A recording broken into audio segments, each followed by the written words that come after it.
All right, we are now recording. All right, hi everybody. I'm Councillor Glenn Gower. I want to thank everyone who's joining us live and watching on the YouTube stream as well. We have an information session today on the next phase of Wellings. A lot of you will know the current Wellings building that's on Hazeldean Road, kind of across from Fringewood Drive. This next phase of Welling would be a building just to the west of the current building on Hazeldean Road. In a moment, I'm going to pass things off to Kevin Pidgeon from Nautical Lands Group. They're the builder, the owner of the property. I just wanted to go back because I had a call with Kevin about a week ago to prepare for this meeting, and we were remembering I first met Kevin probably about 4 or 5 years ago. He had come out with some of his team to a meeting of the Fairwinds Community Association. I was a member of that association at the time. I think we met in the Fringewood Community Center. And I remember Kevin saying that they wanted to meet very early on with the community to explain what they were doing, explain the concept behind Wellings, to understand community concerns, and to be able to answer questions and really start a relationship with the community off on a good foot. And I remember one thing he shared was their intention was that although this is an apartment for older adults, they also wanted a building that would be really part of the community, and they were hoping that the community association would be able to use some of the meeting rooms when Wellings was eventually built. This is turning into a very long-winded story, but I guess closing the circle on that, last fall, I attended the annual general meeting of the Bryanston Gate Community Association, and they held it in the library at the Wellings. So, you know, there I was seeing the words or the intention of Kevin and his team in action, and I think as Wellings has gone up, I've seen unfortunately now with COVID, there can't be that same integration with the community, but there's a lot of events and activities, and it is becoming a part of the neighborhood. So it's interesting. I'm going to be interested to hear about the plans for the next phase. And if people have questions as we go through here, there's a chat panel and there's a Q&A panel. I've also got some questions that were emailed from the community before this as well. And with that, I'd like to hand things over to Kevin Pidgeon. Kevin, to welcome, and hope you can introduce us to your team. We're looking forward to the presentation. Yeah, so thank you very much, Councillor Gower. And I do remember that meeting quite well because it provided us the foundation for insight into what the community needs were at the time and obviously moving forward. So that being said, one thing that I would tell you is we have benefited greatly from our interaction with the community and the feedback that they've provided in phase 1 of the Wellings, and that's evidenced by virtue of the fact that we currently sit at about 150 units committed of the 185 with a waiting list for some of specific units. So there's a real, I mean, this is the fastest we've ever filled a building, and in point of fact, it's the largest building we've ever built. So we're very, very excited and very, very grateful to the feedback that the community's provided us. And to that point, during this meeting, we'll hear from Peter Greger, our Vice President of Development, Angela Mariani, who does all of our community interaction at the municipal level throughout our communities. So she's responsible for all of the planning aspects of our development. And Richard Schmiel, of course, is the architect of record for phase 2 of the Wellings community in Stittsville. That being said, just to give you some background on the company itself, Nautical Lands Group is an Ottawa-based company, and interestingly enough, was initially officed out on Moody Road, then continued to move further west, ironically. Then we were at 180 Huntmar, and we most recently relocated here to 2962 Carp Road. We currently have 9 communities, either operational or under development. All but one of which are in the province of Ontario. So our experience throughout Ontario is quite vast. And I should mention that we are a company born of the retirement community business, and have built and sold 24 various buildings, and of which we still own 2. So 22 of our communities have been previously sold to various REITs and so forth. Now, that having been said, just to get a little insight into the company, in this latest portfolio that we've developed, it's known as the Wellings. It's been branded as the Wellings community, living well at the Wellings. And it is a truly, in fact, in the United States, the fastest growing segment of seniors living is in the active adult communities, 55 plus. So we're very happy that probably 6 years ago, we really refocused on that particular category, and we're benefited by being a little bit ahead of the market. That being said, we've completed and are operational in 4 different municipalities: Corunna, Ontario, Picton, Ontario, Prince Edward County, Waterford, which is our Wellings standard offering. If anybody wishes to go to the Wellings of Waterford website, they can see the difference in that type of development. And of course, our most recent and frankly most successful and coveted building being the Wellings of Stittsville. So phase 2 has been born out of need. We have, as I had mentioned to you, 150 to 185 units committed.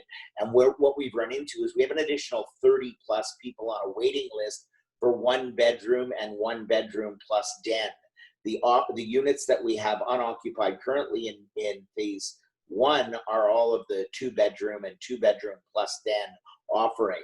So there are people that require a little bit less space, and for a variety of different reasons, the least of which isn't economics. And as such, we've asked Richard to focus on that particular need in the Wellings of Stittsville phase 2. The other thing I should mention is we had tremendous insight from a global leader in the seniors development business, Esmond Crawley, in that one of the major detriments to people living in traditional retirement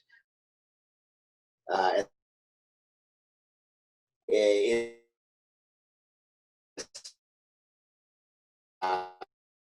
and thus the Pool Creek residents. And we cherish that, and it's something that is critically important to us. And the development at Wellings of Stittsville was born of that need to provide a park. We've got the Koya Pond, which they're currently completing and will be completed by the end of this month. So there are a lot of different aspects to Wellings that are incredibly deeply thought out, and reasons why we've done what we've done, which I'm sure that Peter and Angela and myself, Richard for sure, would be happy to answer any and all questions on. The last thing I would remind everybody of is, I started off by saying how critically important feedback from the community is, collaboration is, and that's what makes a successful community when we're developing. That being said, you know, interaction and collaboration and support of the greater community are also critically important to us. And I know, and I have to take an opportunity to thank you for providing us the opportunity to work with Wildwood to restore their community welcome sign. That's the kind of thing that I think really separates us from a lot of the other developers, in that it's not just what happens on our property, but it's how our property becomes magnetic for the balance of the greater community. And we're very proud to be part of your ward and the Stittsville community. And we look for and entertain and welcome ways in which we can be truly collaborative and interactive. On that, I would say that we're very excited. We've got we're just completed planning and have our permits. We'll start building in the next 2 communities for Wellings Plus, which is what you have in Stittsville. Will be Whitby, Ontario, with almost 400 units, and 270 units in Calgary, Alberta. At another local developer's site, we're at Trinity Hills in Calgary, right next to the Canadian Olympic Park. So we're very excited to take our concept, our model, outside of the province of Ontario, all the while being extremely proud of being an Ontario, Ottawa, and specifically West End of Ottawa born company. So on that note, I'll pass it over to Peter and Angela and the team, and let them walk through the proposal that we have in place right now, and what Richard has so thoughtfully planned out for the Wellings of Stittsville phase 2 development.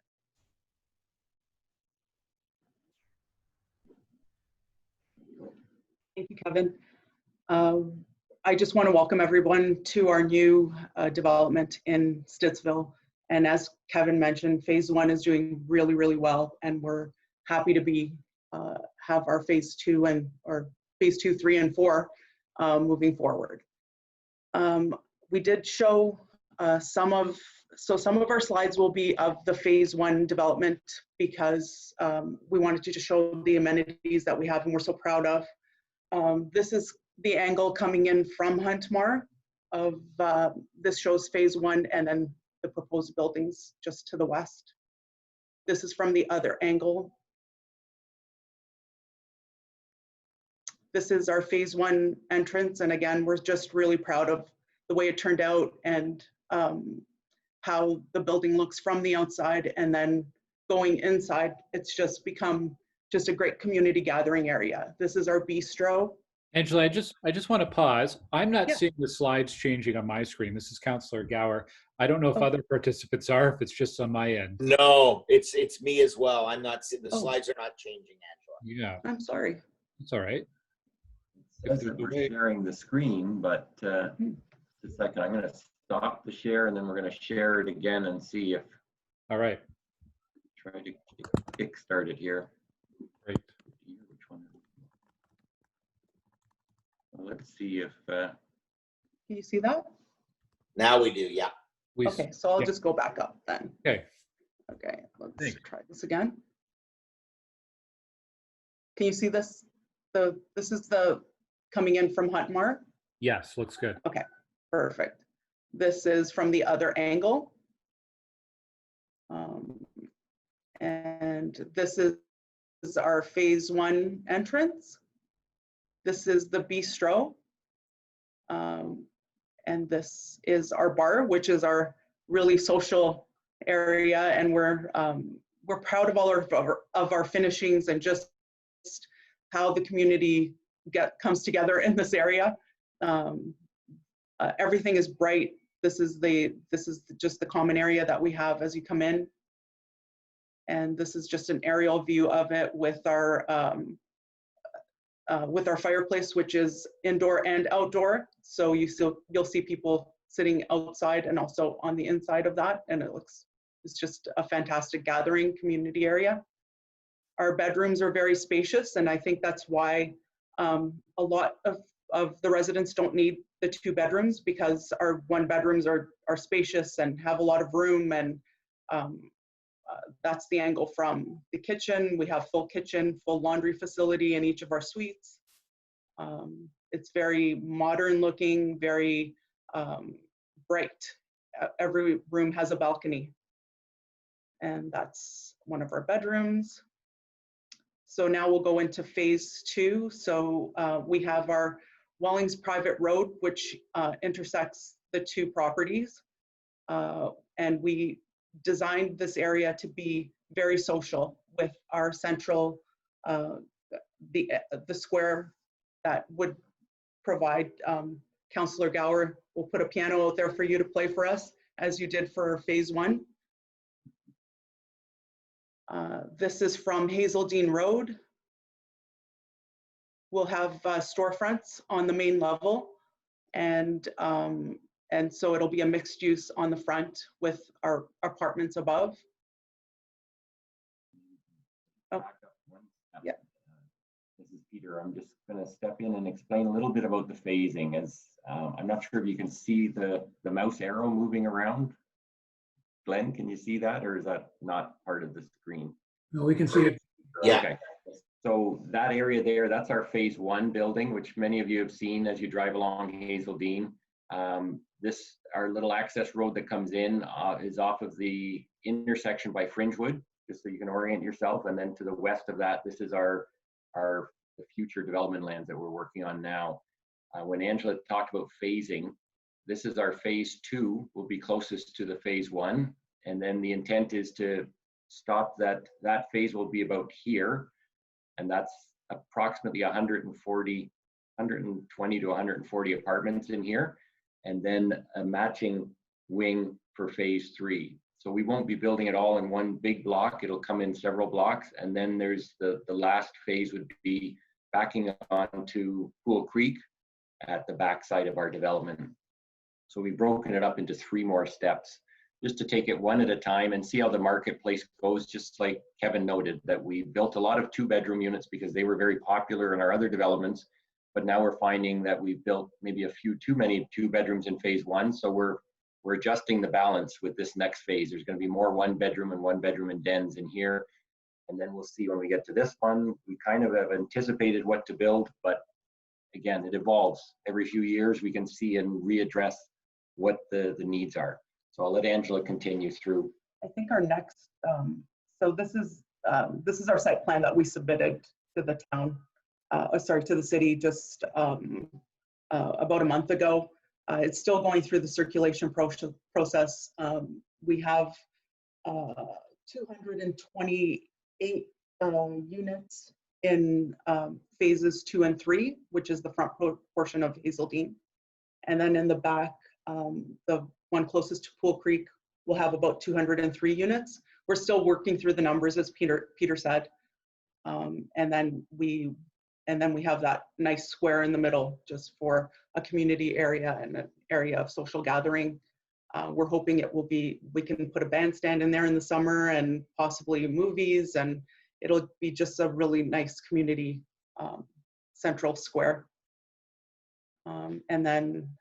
Sorry, that's the angle from the square looking in. And then I think Peter had mentioned, so that's the phasing that Peter was talking about. So phase 2 will be the backward L closest to phase 1.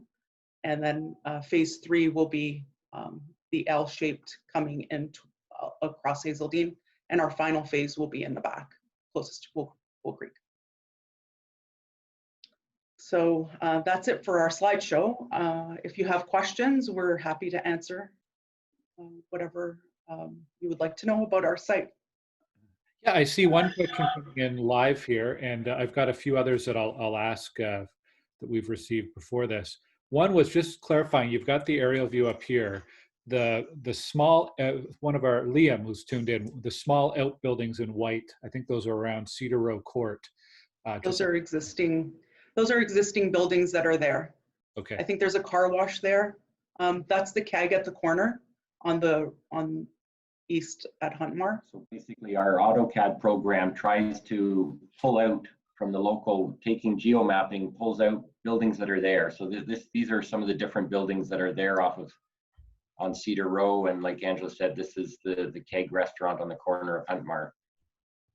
And then of course it doesn't really reflect, there is the creek that goes right through this forest here. You can see there's a house there that's on the other side of Pool Creek. So technically there would be a creek that goes through, but the AutoCAD program didn't pick that up. Okay, yeah, thank you for clarifying there. So if you do have a question, you're watching on Zoom, you can use the Q&A panel or you can use the chat panel. And if you're on Facebook, we're watching the comments on the live stream there too. So a few questions that came in beforehand. In terms of the planning process, what approvals are still needed from the city in order for you to start construction, and what is the timeline on that process? We just submitted our site plan. We've made a few revisions over time, and our final our most current submission was submitted to the city about a month ago. Our planner has I believe this week we should receive our first comments. So we're still in the initial stage of our site plan. We did go through committee of adjustment to increase the height, and that was approved. And we're just in our initial site plan stage. So in summary, we have zoning and official plan approval already in place, and we're in the site plan stage right now. The next step, once we get comments back, is that we will be going through the urban design review panel. And Angela's starting to put that together, the package, and we expect that to happen, will be in front of the panel in October is our plan. And then we continue through the site plan approval process, and our intent is to have everything approved and have a building permit for the spring. So we're already into fairly detailed designs now. From what you see here, we're now starting to do all the detailed engineering of structural, mechanical, electrical. And as we get city comments back, we refine things. But the intent is by early in the new year, we'll have drawings going in for permit and out for tender, with the anticipation of phase 2 starting construction next spring. Okay. We did meet with urban design. We had our pre-consultation, and we took a lot of that information into our design of this building. So we'll go back for our final approval, incorporating the pre-consultation comments. In terms of construction impact, do you have any sense of what residents could expect? I think this is stemming from when the first phase of Wellings was built. I think there was a road cut across Hazeldean, and the road had to be narrowed for part of the time for you to connect into services. But do you anticipate any significant impact to traffic or neighboring properties through the construction of phase 2? It's probably going to be similar to our phase 1, I would think, because we still do have some utility connections that have to be made into Hazeldean. That would be scheduled and planned accordingly. The good thing is that Hazeldean has 2 lanes each direction, so it would narrow down to 1 lane probably on that side. But we'll coordinate that as it goes. Some of our utilities, we did bring in. The water main is now coming up Wellings private off of the intersection there, so we don't have to go into Hazeldean for water. It would just be for the sewer connection, and the storm sewer side goes out the back side of our property, and we've already pre-built that when we did our phase 1. So we did quite a bit of pre-work with phase 1, planning ahead for phase 2. But so I don't think there'll be that much. It'll be probably the same as phase 1 construction, or maybe a little less interaction on Hazeldean, I would think. Okay. Yeah, it is always an inconvenience for residents when streets need to be, altered and lanes narrowed, but it's also part of the reality of having a lot of empty land on an arterial street like Hazeldean Road. Is with that comes development and some of the impacts from the construction. Related to that, there was a question about traffic lights. So currently there's a traffic light at Fringewood Drive onto Wellings Private, where phase 1 is. Would there be a need for an additional traffic light at Cedar Row? No, from we've had our traffic studies done, and that was all done going through the original zoning and official plan amendment approvals. And there is a connection to Cedar Row off of our property, but it's not a main connection. So it won't be a primary one for our site. We intend the majority of traffic to come out at the intersection where it's more controlled. Okay. We will be putting in some sort of speed control, probably like speed bumps through our site, because there were some people were questioning whether people wouldn't cut through our property from Cedar Row. I don't think that's a concern, but we'll work with the city on that as we finalize the development. But it isn't intended that Cedar Row won't have a lot of traffic. And if it is, it might be people that are going to go out and go to the west. So then that makes it an easier flow, so it doesn't cut across traffic. So they might go that direction to have a westward exit. Okay. There's another question from Lee. He asks, has the city approved the building being close to the creek? Because there is a protected area of land adjacent to the Pool Creek. So could someone talk about that, about requirements for floodplain or natural areas? So we've worked closely with the City of Ottawa as well as the Conservation Authority when we did our phase 1, and the same with our phase 2. Everything gets it's circulated through those different departments, and we have a good relationship with the Conservation Authority. We met with them before we even got into our detailed designs for this property, mainly because we wanted to show them what we were intending and talk to them about, yes, there's a protected area at the back. We have planned I guess if you go to the site plan, Angela, so you can see with the site plan, this is just find the arrow, here it is. This is the protected area off the back. This is Pool Creek here. And there is a special line that the Conservation Authority and the city have. And we've kept our building at the top of that line. We've kept the landscape space. The city's asked that we continue a walking trail along the back of our property, similar to what we've done on our phase 1 land. So you can cut through from the other subdivision. and it'll continue along the back here is the intent. And the city's intention is that gradually, as other developments happen, it'll continue along Pool Creek, but for right now, it would come out then by Cedar Row. And in fact, we shifted our building a little forward, closer to Hazeldean, in order to not impact any of those regulation lines from Pool Creek. Yeah, So you could see that at the east side, it's a bit further. There's a bigger end to that building pulling into Pool Creek, but we followed that regulation line. Another thing that's quite interesting, and I'll just quickly throw this in here, Councillor Gower, that our development phase 1 was the first development in Ottawa that used a type of stormwater management that's called low impact design. And it was specifically designed by Stantec in Ottawa, our civil engineering consultants. And it had to be vetted by a firm out of Toronto because it was so new for Ottawa. But basically what it means is it tries to control stormwater before it leaves our site as much as possible. So it's the lowest impact mainly on Pool Creek was what we were trying to do. And we're continuing studies for the last 2 years. We've been monitoring the water temperatures in Pool Creek just to see, and we'll end up having good reporting that's going to show how this low impact design really does improve things. And it minimizes the amount of water that goes out from our site into Pool Creek. And so we've created underground storage that one thing that it does, it keeps the water cooler. So normally with surface water, you would be putting warm water flowing into Pool Creek, which isn't good for the habitat. And so we store the water underground and then it goes into Pool Creek. So it's a cooler water that flows through into Pool Creek. And phase 2 is following that same principle. It's all tied in with the low impact design as well. Okay. And in fact, we worked with the original owners of this property before we purchased it to have only one outlet into Pool Creek. So our phase 1 and phase 2 will enter Pool Creek at the same point. Okay, so I'm just doing a quick check of Facebook to see if we have any questions or comments there, which I'm not seeing any. And I don't see any more viewer questions here. I have 2 more of my own questions that I wanted to ask. One is if there's any update you can give on the future Extendicare building that would be to the east of the first phase of Wellings. Any idea of progress or timeline on that one? We're really not sure.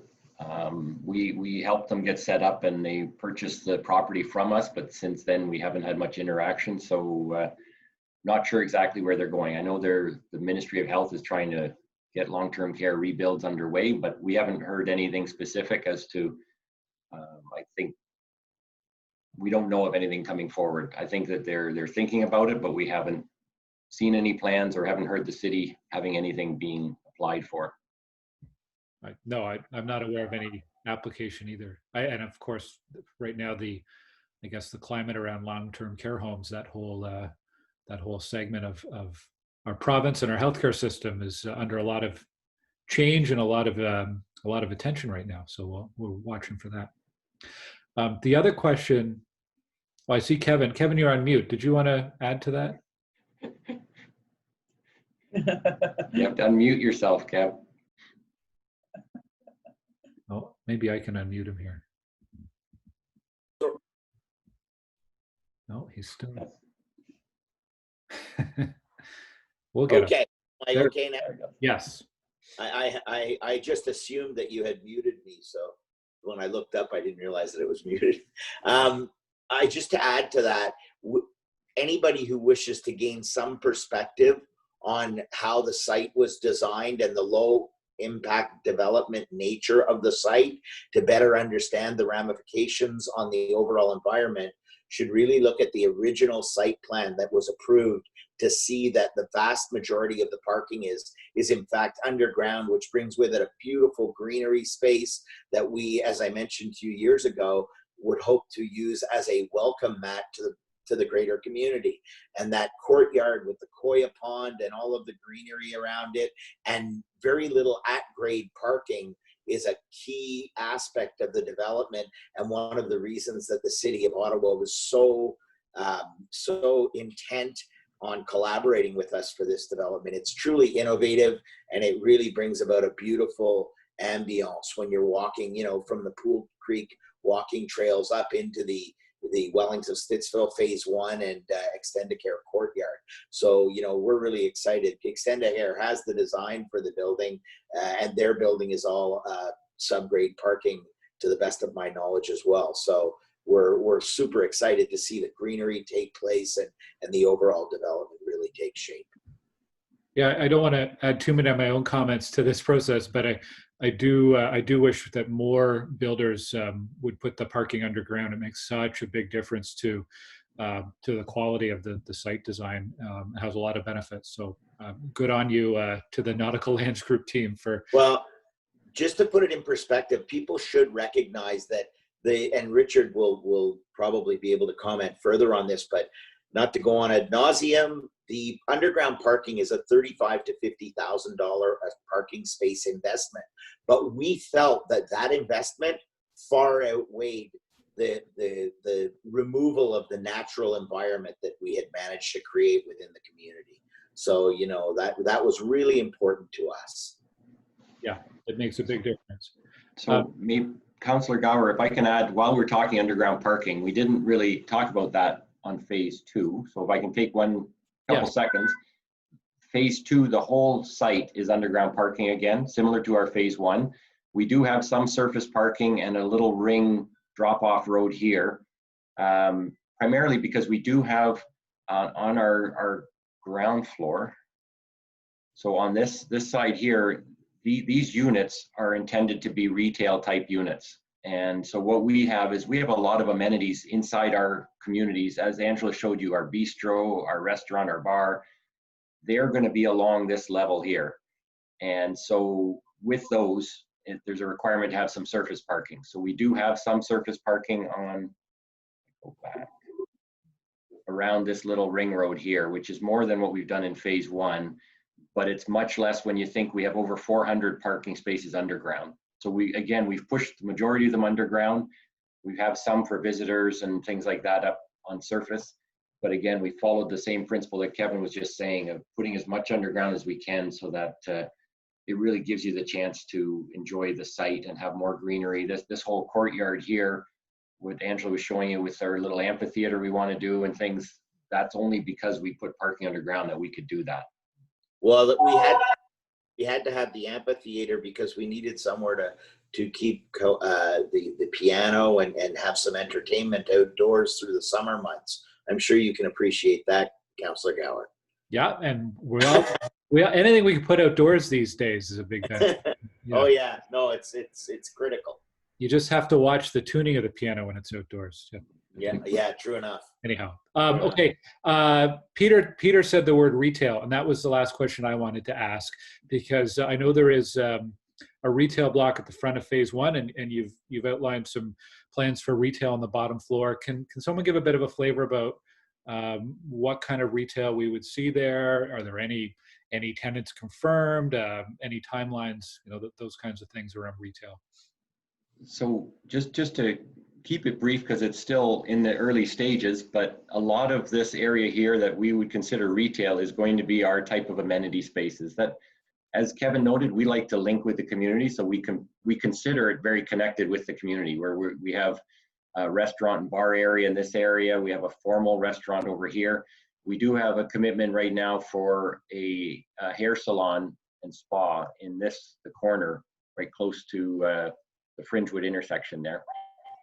So that's a type of amenity that would be for outside clientele, as well as our residents themselves use that regularly.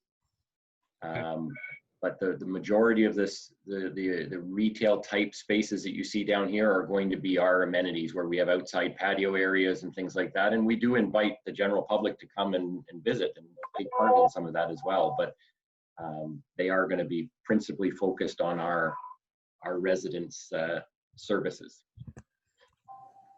And then what about the retail in front of phase 1? Let me just skip back to where Angela had some. We go here, you can see there's a 2-story retail with a penthouse right here.